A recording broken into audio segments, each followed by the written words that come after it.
ചെന്നൈയിലെ ഗ്വാളിയാർ 2022 മാർച്ച് മാസം 14 അനാമിക എന്ന 35 വയസ്സുള്ള ഒരു സ്ത്രീ പോലീസ് സ്റ്റേഷനിലേക്ക് പോയി. അവൾ വല്ലാത്ത പരിഭ്രാന്തിയിലാണ് വന്നത്.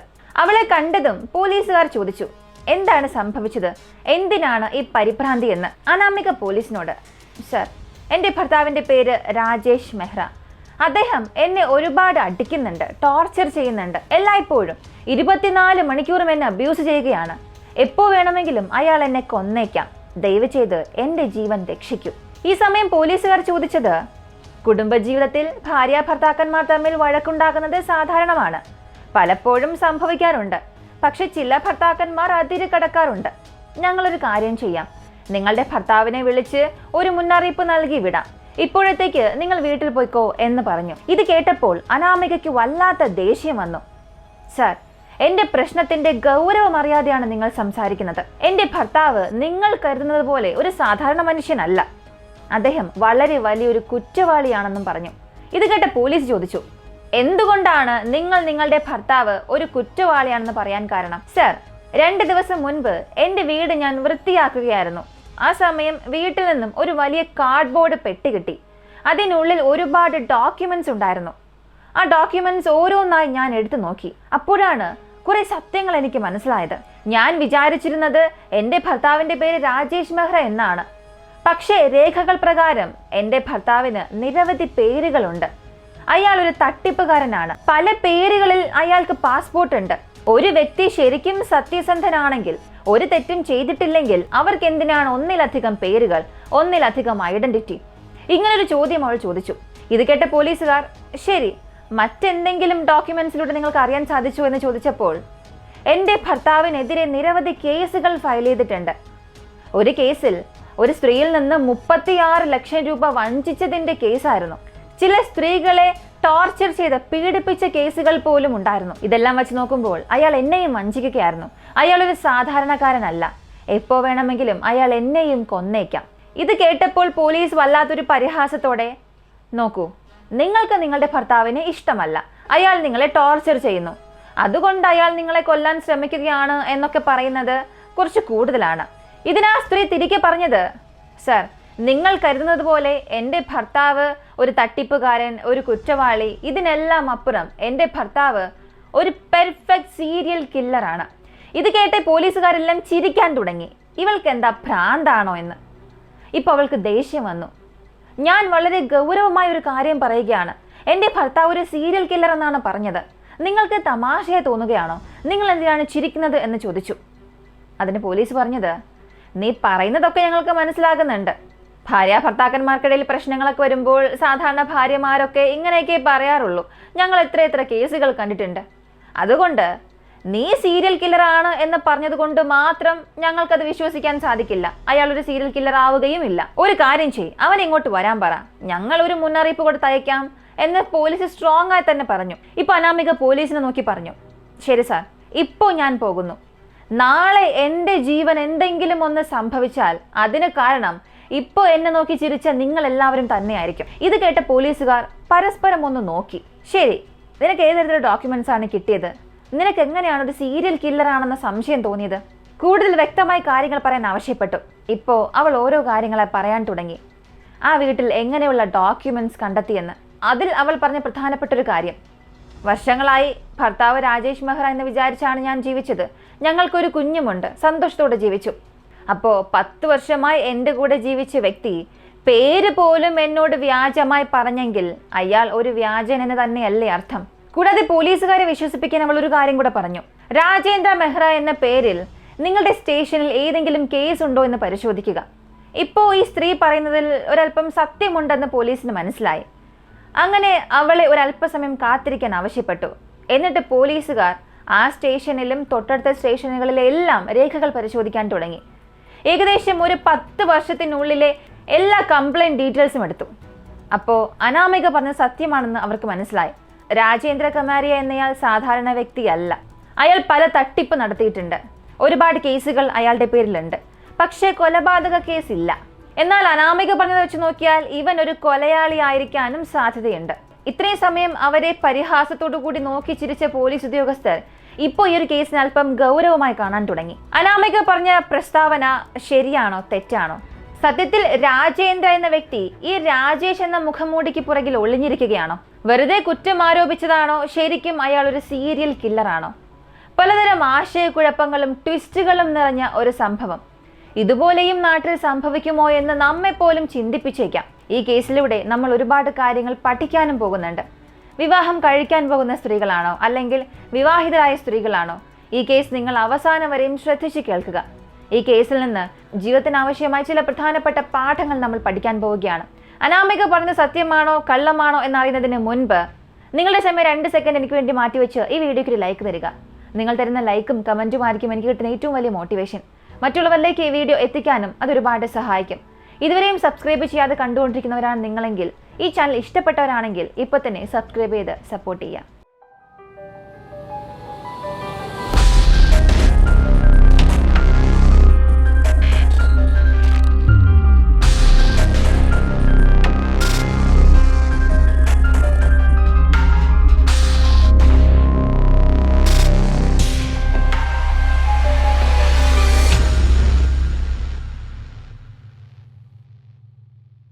ആദ്യം അനാമികയുടെ ജീവിതം എങ്ങനെയായിരുന്നു എന്ന് മനസ്സിലാക്കണം.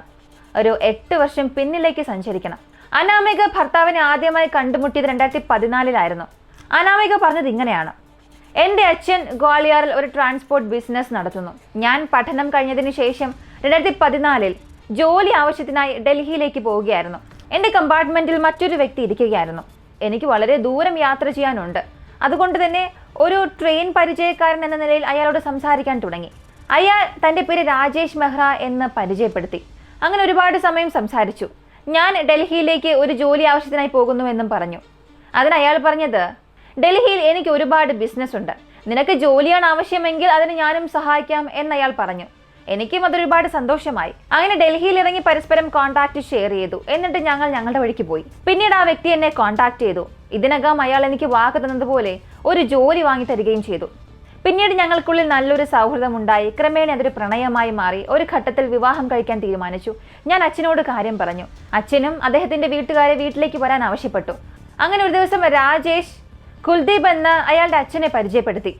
രാജേഷിന്റെ അച്ഛനും അനാമികയുടെ അച്ഛനും പരസ്പരം കാണുകയും പരിചയപ്പെടുകയും 2 കുടുംബത്തിന്റെ സമ്മതത്തോടും കൂടി തന്നെ 2016 ഞങ്ങൾ വിവാഹിതരായി. പിന്നീട് ഞങ്ങൾക്കൊരു ആൺകുഞ്ഞ് ജനിച്ചു. ഇവരുടെ ജീവിതം കുറേ വർഷം അങ്ങനെ മുന്നോട്ട് പോയി, സന്തോഷത്തോടു കൂടി തന്നെ. എന്നാൽ ദിവസം കഴിയുന്തോറും ഈ രാജേഷിന്റെ യഥാർത്ഥ നിറം എന്താണെന്ന് അനാമികയ്ക്ക് മനസ്സിലായി. അയാൾ പതിയെ അവളെ ടോർച്ചർ ചെയ്യാൻ തുടങ്ങി. അയാൾ ജോലിക്ക് ശരിയായി പോകില്ല. അച്ഛനിൽ നിന്നും പണം ചോദിക്കാനായി അനാമികയിൽ നിന്നും ദിവസവും ആവശ്യപ്പെടും. അവളെ വൈകാരികമായും ശാരീരികമായും പീഡിപ്പിക്കാൻ തുടങ്ങി. അവൾ പലതവണ ദേഷ്യത്തിൽ അച്ഛൻ്റെ വീട്ടിൽ ചെന്ന് നിൽക്കും. എന്നാൽ ഇയാൾ തിരികെ ചെന്ന് അവളുടെ കാലിൽ വീണ് വീട്ടിലേക്ക് വിളിച്ചു കൊണ്ടുവരും. എന്നാൽ ഒരു ഘട്ടത്തിൽ ഇവരുടെ വഴക്കും പ്രശ്നങ്ങളും വഷളായി. അപ്പോൾ അനാമിക തീരുമാനിച്ചു, ഇനി താമസിക്കാൻ കഴിയില്ല, എന്നേക്കുമായി വേർപിരിയാം. അങ്ങനെ അനാമിക വീടൊഴിയാനായി ആ സാധനങ്ങളെല്ലാം പാക്ക് ചെയ്തു. അപ്പോഴാണ് ഒരു വലിയ കാർഡ്ബോർഡ് പെട്ടി കിട്ടിയത്. അനാമിക ഇതിനു മുൻപ് ആ പെട്ടി കണ്ടിട്ടേയില്ല. ആ പെട്ടിക്കുള്ളിൽ എന്താണെന്ന് അറിയാനായി അവൾ അത് തുറന്നു നോക്കുന്നു.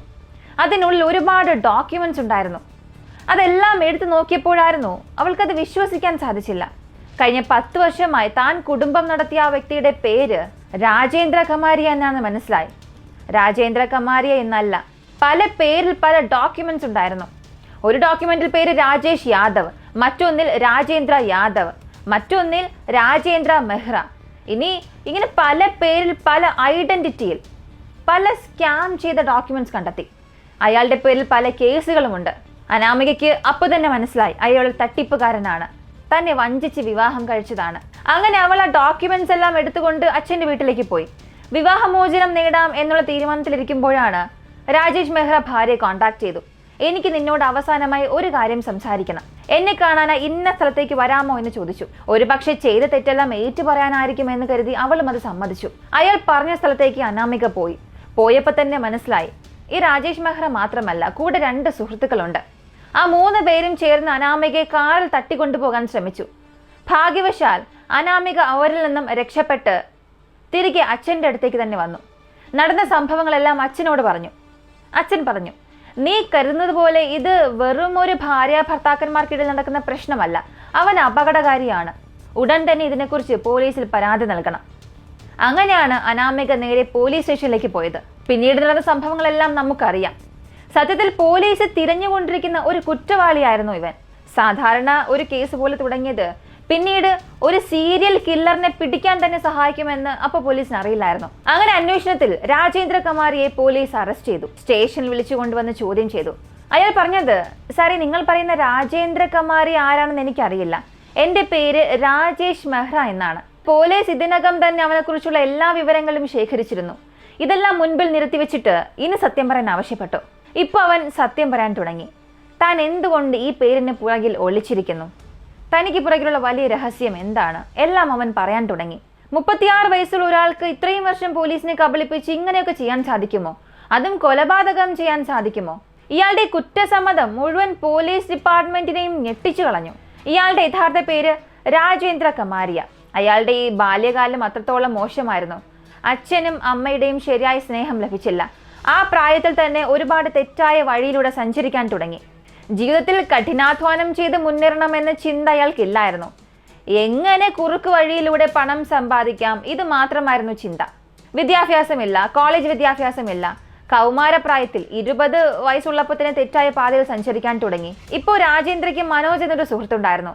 ഈ മനോജിന്റെ വീട്ടിൽ രാജേന്ദ്ര ഇടയ്ക്കിടയ്ക്ക് ഇങ്ങനെ പോയി വരുമായിരുന്നു. ഇപ്പോഴാണ് മനോജിന്റെ ഭാര്യ ഗീതയുമായി രാജേന്ദ്രയ്ക്ക് ഒരു ഇല്ലീഗൽ റിലേഷൻഷിപ്പ് ഉണ്ടാകുന്നത്. ഒരു ഘട്ടത്തിൽ രണ്ടുപേരും വിവാഹം കഴിക്കാനും തീരുമാനിച്ചു. എന്നാൽ മനോജ് അതിന് തടസ്സമാണ്. അങ്ങനെ മനോജിനെ കൊല്ലാൻ തീരുമാനിച്ചു. 2011 ഡിസംബർ മാസം രാജേന്ദ്ര മനോജിന്റെ വീട്ടിലേക്ക് വരുന്നു. രണ്ടുപേരും മദ്യപിക്കുന്നു. മനോജിന് അമിതമായി മദ്യം ഒഴിച്ചു കൊടുത്തു. അടുത്ത് ഭാര്യയായ ഗീതയുടെ സഹായത്തോടു കൂടി രാജേന്ദ്ര മനോജിനെ കഴുത്ത് ഞെരിച്ചു കൊല്ലുന്നു. കൊന്നതിന് ശേഷം മനോജിന്റെ ശരീരം തൊട്ടടുത്തുണ്ടായിരുന്ന ഒരു നദിയിലേക്ക് വലിച്ചെറിഞ്ഞു. അവസാനം വരെയും ഈ മനോജിന്റെ ഡെഡ് ബോഡി കണ്ടെത്താനേ സാധിച്ചില്ല. ഒരു ദിവസം ഗീത ബന്ധുക്കളോട് വന്ന് പറഞ്ഞത്, എനിക്ക് ഇവിടെ താമസിക്കുമ്പോൾ ഭർത്താവിന്റെ ഓർമ്മ വരുന്നുണ്ട്, അതുകൊണ്ട് ഞാൻ മറ്റൊരിടത്തേക്ക് പോകുന്നുവെന്ന്. അങ്ങനെ കൊല്ലപ്പെട്ട മനോജിന്റെ ഉടമസ്ഥതയിലുള്ള ഒരു വലിയ ഫാം ഹൗസ്, അത് മറ്റൊരു പട്ടണത്തിലാണ്. അതിന്റെ മൂല്യം കോടിക്കണക്കിന് വരും. ഗീത ആ ഫാം ഹൗസിലേക്ക് പോകുന്നു. അവിടെ രാജേന്ദ്രയുമായി ഒരുമിച്ച് ജീവിക്കാൻ തുടങ്ങി. ഇതിനകം മനോജ് ഗീത ദമ്പതികൾക്ക് ഒരു കുഞ്ഞുണ്ട്. ഇതുകൂടാതെ ഗീതയുടെ ഒരു അനന്തരവൻ. ഇവരെല്ലാവരും ഒരുമിച്ചാണ് താമസിക്കുന്നത്. ഏകദേശം 1.5 വർഷം ഈ ജീവിതം അങ്ങനെ പോയി. അപ്പോഴാണ് ഗീതയ്ക്ക് മനസ്സിലാകുന്നത്, രാജേന്ദ്രയ്ക്ക് തന്നോട് യഥാർത്ഥമായ സ്നേഹമൊന്നും തന്നെ ഇല്ല. മനോജിന്റെ പേരിൽ ഒരുപാട് സ്വത്തുക്കൾ ഉണ്ടായിരുന്നു. ആ സ്വത്തുക്കൾ തന്നിലൂടെ നേടിയെടുക്കാൻ വേണ്ടിയാണ് അയാൾ തന്നെ വിവാഹം കഴിച്ചത് എന്ന് ഗീതയ്ക്ക് മനസ്സിലായി. അങ്ങനെ രാജേന്ദ്രയെ ഒഴിവാക്കണമെന്ന് ഗീത ചിന്തിച്ചപ്പോൾ ഇക്കാര്യങ്ങൾ രാജേന്ദ്രയ്ക്ക് മനസ്സിലായി. ഇവളിനി പുറത്തേക്ക് പോയാൽ നമ്മൾ ചെയ്ത കൊലപാതകം പുറം ലോകം അറിയുമെന്ന് രാജേന്ദ്രയ്ക്ക് നന്നായി അറിയാം. അതുകൊണ്ട് ഗീതയെയും അതുപോലെ തന്നെ കൊല്ലാൻ തീരുമാനിച്ചു. ഗീതയെ മാത്രമല്ല, ഗീതയുടെ കുഞ്ഞ്, ഗീതയുടെ അനന്തരവൻ, ഈ 3 പേരെയും കൊല്ലാൻ തന്റെ സഹോദരൻ, തന്റെ ബ്രദറിൻലോ ഇവരെയും സഹായത്തിനായി വിളിച്ചു. മനോജിനെ എങ്ങനെയാണോ കൊന്നത് അതുപോലെ തന്നെ ഈ 3 പേരെയും കഴുത്ത് ഞെരിച്ചു കൊല്ലുന്നു. എന്നിട്ട് ആ ഫാം ഹൗസിൽ തന്നെ കുഴിച്ചിടുകയും ചെയ്തു. ഗീത ഇതിനകം ബന്ധുക്കളുടെ കോണ്ടാക്ട് എല്ലാം കട്ട് ചെയ്താണ് ഇങ്ങോട്ടേക്ക് വന്നത്. അതുകൊണ്ട് തന്നെ ആരും അവളെക്കുറിച്ച് അന്വേഷിച്ചതുമില്ല. ഇപ്പോൾ രാജേന്ദ്ര, ബ്രദറിൻലോ എല്ലാവരും ഈ ഫാം ഹൗസിൽ താമസിക്കാൻ തുടങ്ങി. പക്ഷേ ഈ സമയം എങ്ങനെയോ ഗീത, മനോജ് ഇവരുടെ ഈ ബന്ധുക്കൾ ഇക്കാര്യത്തെക്കുറിച്ച് അറിയുകയും പോലീസിൽ ഒരു കംപ്ലൈന്റും കൊടുത്തു. മനോജിനെയും ഗീതയെയും രാജേന്ദ്ര കൊന്നു എന്നൊരു കംപ്ലൈന്റ് കൊടുത്തു. അങ്ങനെ പോലീസ് ഈ 3 പേരെയും പിടിക്കാൻ വരുമ്പോൾ രാജേന്ദ്ര എങ്ങനെയൊക്കെയോ രക്ഷപ്പെട്ടു. ബാക്കി 2 പേരെയും പോലീസ് പിടിച്ചു. രാജേന്ദ്ര നേരെ ഡൽഹിയിലേക്ക് പോയി പേര് മാറ്റി പുതിയ ഐഡന്റിറ്റിയിൽ മറ്റൊരു ജീവിതം നയിക്കാൻ തുടങ്ങി. അവിടെ ഒരു സെയിൽസ് റെപ്രസെന്റേറ്റീവായി ജോലി നോക്കുന്നതിനിടയിൽ ഒരു വീട്ടിലേക്ക് പോവുകയാണ്. ഒരു വൃദ്ധ ദമ്പതികളുള്ള വീട്ടിൽ. ഡൽഹിയിലെ യാദവ് കുടുംബമാണ് അവർ. സമ്പന്ന കുടുംബം. ഭർത്താവിന് 65 വയസ്സ്, ഭാര്യയ്ക്ക് 63 വയസ്സ്. അവർക്കും 2 മക്കളുണ്ട്. സെയിൽസ്മാനായി പോയവൻ ആദ്യം പേഴ്സണൽ കാര്യങ്ങൾ സംസാരിക്കാൻ തുടങ്ങി. അച്ഛനും അമ്മയില്ല, താൻ ഒരു അനാഥയാണ്, തനിക്ക് ഈ ലോകത്തിൽ ആരും തന്നെ ഇല്ല. ഇങ്ങനൊരു സഹതാപം സൃഷ്ടിച്ചു. നല്ല പേര് സമ്പാദിച്ചു. പ്രൊഫഷണൽ ജീവിതത്തിനും അപ്പുറം അവൻ വ്യക്തിപരമായി അവരോട് അടുക്കാൻ തുടങ്ങി. ഇപ്പോൾ വൃദ്ധ ദമ്പതികൾ പറഞ്ഞത്, എനിക്കിതിനകം 2 മക്കളുണ്ട്, എങ്കിലും നിന്നെയും എൻ്റെ മകനായി ഞാൻ ദത്തെടുക്കാം. ഇങ്ങനെ ഔദ്യോഗികമായി അവനെ അഡോപ്റ്റ് ചെയ്തു. അങ്ങനെ വളരെ എളുപ്പത്തിൽ അവൻ അവന്റെ പേര് രാജേഷ് യാദവ് എന്ന് മാറ്റി. ആ പേരിൽ പാസ്പോർട്ട് വാങ്ങി. അവരുടെ പണം ഉപയോഗിച്ച് 60-ലധികം രാജ്യങ്ങളിലേക്ക് സഞ്ചരിച്ചു. ആ പണത്തിൽ അവൻ ഒരു ആഡംബര ജീവിതം നയിച്ചു. ഈ യാദവ് കുടുംബത്തിൽ നിന്നും 5-6 കോടി രൂപ വരെയും അവൻ തട്ടിപ്പ് നടത്തി, അവരുടെ അറിവില്ലാതെ. എന്നാൽ വളരെ വൈകിയാണ് ആ കുടുംബം ഇത് അറിയുന്നത്. അറിഞ്ഞ ഉടൻ തന്നെ പോലീസിൽ കംപ്ലൈന്റ് കൊടുക്കുകയും ചെയ്തു. പക്ഷെ അടുത്ത സെക്കൻഡ് തന്നെ രാജേഷ് യാദവ് അവിടെ നിന്നും അപ്രത്യക്ഷനായി. അടുത്ത് രാജേഷ് മെഹ്റ എന്ന പേര് മാറ്റി ഡൽഹിയിൽ ചുറ്റി നടന്നു. അവിടെ ഒരു വിധവയെ കണ്ടുമുട്ടുന്നു. അവളെ വഞ്ചിച്ച് ഏകദേശം 36 ലക്ഷം രൂപ തട്ടിയെടുത്തു. പിന്നീട് ആ സ്ത്രീയും പോലീസിൽ പരാതി നൽകി. ഡൽഹി പോലീസ് രാജേഷ് മെഹ്റയെ ഇപ്പോൾ തിരയുകയാണ്. ഇനി ഡൽഹിയിൽ താമസിക്കുന്നത് അപകടകരമാണെന്ന് അയാൾക്ക് മനസ്സിലായി.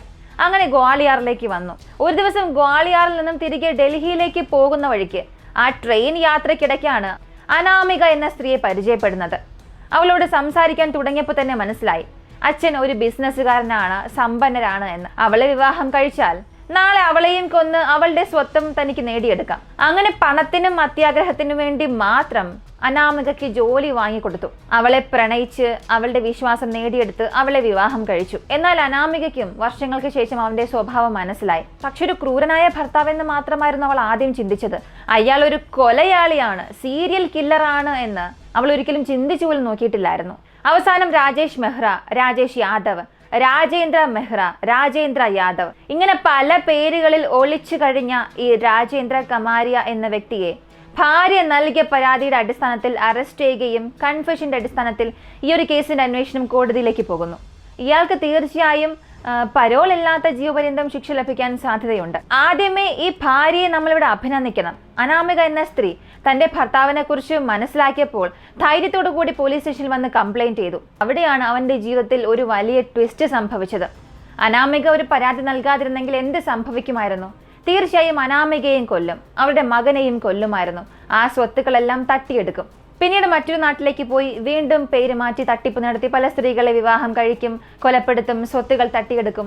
ഇതാണ് സംഭവിച്ചിരിക്കുക.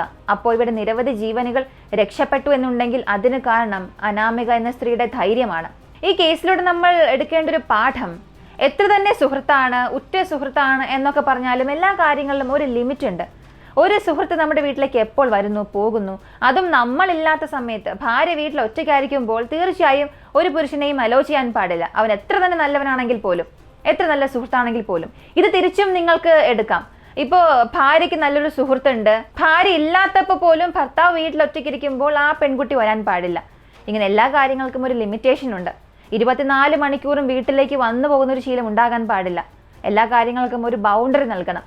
ആ ബൗണ്ടറി എപ്പോഴാണ് ക്രോസ് ചെയ്യുന്നത്, അപ്പോൾ ഇങ്ങനെയുള്ള തെറ്റുകൾ സംഭവിക്കാൻ സാധ്യതയുണ്ട്. ഒരു പക്ഷേ നിങ്ങളുടെ സുഹൃത്ത് ആരെയെങ്കിലും ഈ ബൗണ്ടറി കഴിഞ്ഞ് അലോ ചെയ്തിട്ടുണ്ടെങ്കിൽ തീർച്ചയായും അവിടെ ഒരു ലൈൻ വരയ്ക്കുക. നിങ്ങളുടെ പേഴ്സണൽ ലൈഫിനുള്ളിലേക്ക് അത് എത്ര തന്നെ ക്ലോസ് ഫ്രണ്ട്സ് ആയിരുന്നാലും, എത്ര നല്ലവരാണെങ്കിൽ പോലും ആ ഒരു ബൗണ്ടറിക്കുള്ളിലേക്ക് അലോ ചെയ്യാൻ പാടില്ല. ഇനി അനാമികയെ പോലെ ധാരാളം സ്ത്രീകളുണ്ട്. അവർക്ക് ഇതുപോലെ ഒരുപാട് പ്രശ്നങ്ങൾ വരാറുണ്ട്. ഈ പ്രശ്നങ്ങളെല്ലാം റെഡ് ഫ്ലാഗ് എന്നാണ് പറയുന്നത്. ഈ റെഡ് ഫ്ലാഗ്സ് എല്ലാം ചില സ്ത്രീകൾ ഇങ്ങനെ ഇഗ്നോർ ചെയ്തുകൊണ്ടിരിക്കും. അതായത് ഭർത്താവ് കുടിച്ചുകൊണ്ട് ടോർച്ചർ ചെയ്യുന്നു എന്നത് വേറെയാണ്. എങ്കിൽ പോലും ഭർത്താവിന് മറ്റു സ്ത്രീകളുമായി ബന്ധമുണ്ടാകാം, ഇല്ലീഗലായിട്ടുള്ള തെറ്റുകൾ ചെയ്തിട്ടുണ്ടാകാം. ഇങ്ങനെ ഓരോ കാര്യങ്ങളായി നമ്മൾ അറിയുമ്പോൾ ചിലർ ചെയ്യുന്നത് സ്വയം സമാധാനിക്കും. എൻ്റെ ഭർത്താവ് അങ്ങനെയല്ല, അങ്ങനെ കൊലപാതകം ചെയ്യുന്നയാളല്ല, അങ്ങനെ മോഷ്ടിക്കുന്നയാളല്ല, ഇങ്ങനെ പറഞ്ഞ് നമ്മൾ സ്വയം സമാധാനിക്കും. എന്നാൽ സംശയത്തിന് യാതൊരു ഇടവുമില്ലാതെ പല തെളിവ് നമുക്ക് ലഭിച്ചാൽ ഇങ്ങനെയുള്ള റെഡ് ഫ്ലാഗ് ഒക്കെ നമ്മൾ ഇഗ്നോർ ചെയ്യാൻ പാടില്ല. അതെന്താണെന്ന് അന്വേഷിക്കുക. ആവശ്യമാണെങ്കിൽ ശരിയായ നടപടി സ്വീകരിക്കുക. ഈ കേസിൽ അനാമിക ചെയ്തതുപോലെ. അനാമിക തുടക്കത്തിൽ ക്ഷമയോടെ കാത്തിരുന്നു. പക്ഷെ ഭർത്താവിനെ കുറിച്ചുള്ള വിവരങ്ങൾ അറിയാൻ തുടങ്ങിയപ്പോൾ ഉടൻ പോലീസിൽ പരാതിപ്പെട്ടു. അതുപോലെ ഓരോ റെഡ് ഫ്ലാഗിനും ഓരോ ആക്ഷൻ ഉണ്ടാകും. അത് എങ്ങനെയുള്ള ആക്ഷനാണ് എടുക്കേണ്ടതെന്ന് നിങ്ങൾ തന്നെയാണ് തീരുമാനിക്കേണ്ടത്. അതേസമയം നമ്മുടെ ജീവിതത്തിൽ സംഭവിക്കുന്ന ഈ പല കാര്യങ്ങൾ അത് നമ്മൾ അങ്ങനെ വെറുതെ സമാധാനിപ്പിക്കാൻ പാടില്ല. ഇത് ഈ കേസിന്റെ ഒരു ഉത്തമ ഉദാഹരണം തന്നെയാണ്. അടുത്ത അനാമിക ചെയ്ത ഒരു തെറ്റ്, ട്രെയിനിൽ ഒരാളെ പരിചയപ്പെട്ടു, ഇഷ്ടപ്പെട്ടു, പ്രണയിച്ചു, വിവാഹം കഴിച്ചു. ഇനി വിവാഹം കഴിക്കുന്നതിന് മുൻപ് പ്രണയ വിവാഹം അല്ലെങ്കിൽ അറേഞ്ച് മാരേജ് ശരിയായ ഡോക്യുമെന്റ് വെരിഫിക്കേഷൻ ചെയ്യുക. Aadhaar, pan card, passport. ഇപ്പോഴൊക്കെ ബാക്ക്ഗ്രൗണ്ട് വെരിഫിക്കേഷൻ അത്രത്തോളം സർവീസുകളുണ്ട്. ഇതിനൊക്കെ പണം സ്പെൻഡ് ചെയ്യണം എന്നുള്ളതിൽ നിങ്ങൾ ചിന്തിക്കുകയേ ചെയ്യരുത്. ഞാൻ പ്രണയിച്ച് വിവാഹം കഴിച്ചു, അയാളെക്കുറിച്ച് എനിക്ക് നന്നായി തന്നെ അറിയാം, നല്ലവനാണ്, വിശ്വാസമുണ്ട്, അന്വേഷിക്കേണ്ട ആവശ്യമില്ല, ഇതൊന്നും പറയാൻ പാടില്ല. ഏത് വ്യക്തിയുടെ പുറകിൽ ഏത് രീതിയിലുള്ള ബാക്ക്ഗ്രൗണ്ട് ഉണ്ടെന്ന് ഒരിക്കലും നമുക്ക് ഊഹിച്ചെടുക്കാൻ പോലും സാധിക്കില്ല. അതിനാൽ തീർച്ചയായും ശരിയായ ഡോക്യുമെന്റേഷൻ ചെയ്യുക. ഇവിടെ ശരിയായ ഡോക്യുമെന്റേഷൻ ചെയ്തിരുന്നെങ്കിൽ ഈ രാജേഷ് മെഹ്റ എന്ന വ്യക്തിയുടെ പേര് രാജേന്ദ്ര കമാരിയാണെന്ന് നമ്മൾക്ക് അപ്പം തന്നെ മനസ്സിലാകുമായിരുന്നു. ഈ കുറ്റവാളികളൊക്കെ നമ്മൾ ഈ സിനിമയിൽ കാണുന്നത് പോലെ നന്നായി വസ്ത്രം ധരിക്കാത്ത, മുടിയൊക്കെ വളർത്തി കാണുമ്പോൾ തന്നെ ഒരു റൗഡി ലുക്കുള്ളത് അങ്ങനെയല്ല. ഇന്നത്തെ കുറ്റവാളികളൊക്കെ പക്ക പ്രൊഫഷണൽ ആയിരിക്കും. നല്ലവനാണ് ക്രിമിനലാണ് എന്ന് അവരുടെ ഈ പുറമേയുള്ള രൂപം വെച്ചുകൊണ്ട് ക്യാരക്ടർ ജഡ്ജ് ചെയ്യാനേ സാധിക്കില്ല. നമ്മൾ എപ്പോൾ വേണമെങ്കിലും പറ്റിക്കപ്പെടാൻ സാധ്യതയുണ്ട്. അതിനാൽ നമ്മൾ തിരഞ്ഞെടുക്കുന്ന വഴി ശരിയാണോ തെറ്റാണോ എന്നുള്ളത് നമ്മൾ തന്നെയാണ് ഉറപ്പുവരുത്തേണ്ടത്. ഇനി ഇതിനെല്ലാം അപ്പുറം നിങ്ങളൊരു തെറ്റായ വ്യക്തിയെയാണ് ജീവിതത്തിലേക്ക് കൊണ്ടുവന്നതെങ്കിൽ അയാൾ നൽകുന്ന ഈ അബ്യൂസും ടോർച്ചറും ഒക്കെ താങ്ങിക്കൊണ്ട് ജീവിക്കേണ്ട ആവശ്യമേ ഇല്ല. നിങ്ങൾക്ക് ആ ഒരു റിലേഷൻഷിപ്പ് ബ്രേക്ക് ചെയ്യേണ്ട ഒരു സാഹചര്യം വന്നാൽ ലീഗലായി ആക്ഷൻ എടുക്കാം. സ്ത്രീകൾ ഈ ഒരു കേസിൽ നിന്നും ഒരുപാട് കാര്യങ്ങൾ പഠിച്ചിട്ടുണ്ടാകുമെന്ന് ഞാൻ വിശ്വസിക്കുന്നു. ഈ ഒരു കേസിനെ കുറിച്ചുള്ള നിങ്ങളുടെ അഭിപ്രായം കമന്റിൽ പറയുക. ഇങ്ങനെയുള്ള വ്യത്യസ്തമായ വീഡിയോസ് അറിയാനായി വിക്കിവോക്സ് മലയാളം എന്ന നമ്മുടെ ഈ യൂട്യൂബ് ചാനൽ സബ്സ്ക്രൈബ് ചെയ്യുക. മറ്റൊരു വീഡിയോയുമായി വീണ്ടും കാണാം.